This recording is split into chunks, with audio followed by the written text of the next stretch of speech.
এই কেমিক্যাল জল আমাদের এলাকায় ঢুকে যে মাছের ছোট ছোট ভিয়েনগুলো নষ্ট হয়ে যাচ্ছে বা জল দূষিত হয়ে মাছ বাড়ছে না, মাছ মরে যাচ্ছে, মাছের বিভিন্ন রোগ আসছে।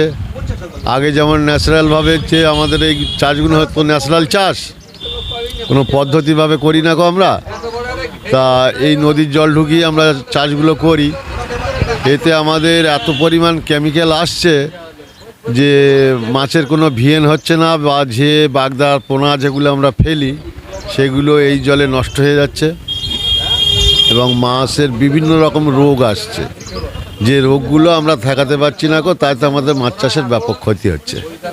ক্ষতি হচ্ছে বলতে আগে যে আমাদের বিদ্যাধরী নদীতে যেসব মাছ জন্মাতো, বাগদা, ভেটকি, তারপরে বিভিন্ন ধরনের যে মাছ আসতো না মিন, ওইগুলো নষ্ট করে দিচ্ছে। আমাদের এই যে লেদার কমপ্লেক্সের জল ছাড়ার পর থেকে এইটা করছে।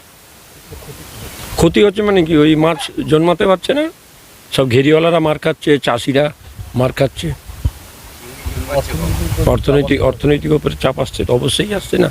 যেটা হচ্ছে তখন হচ্ছে ঘেরি করতো 1200, 1300, 600, 650 টাকা, 6500 টাকা দিয়ে, এখন সেটা 18,000, 15,000 হয়ে গেছে, কিন্তু মাছ জন্মাচ্ছে না, কিনে ফেলতে হচ্ছে। আর যে কেনা যে মাছগুলো ফেলছে সেগুলো ওই ময়লা জলের জন্য, কলকাতা লেদার কমপ্লেক্সে যে অ্যাসিডযুক্ত যে জল সেটা হচ্ছে আসার জন্য মাছগুলো সব মরে যাচ্ছে।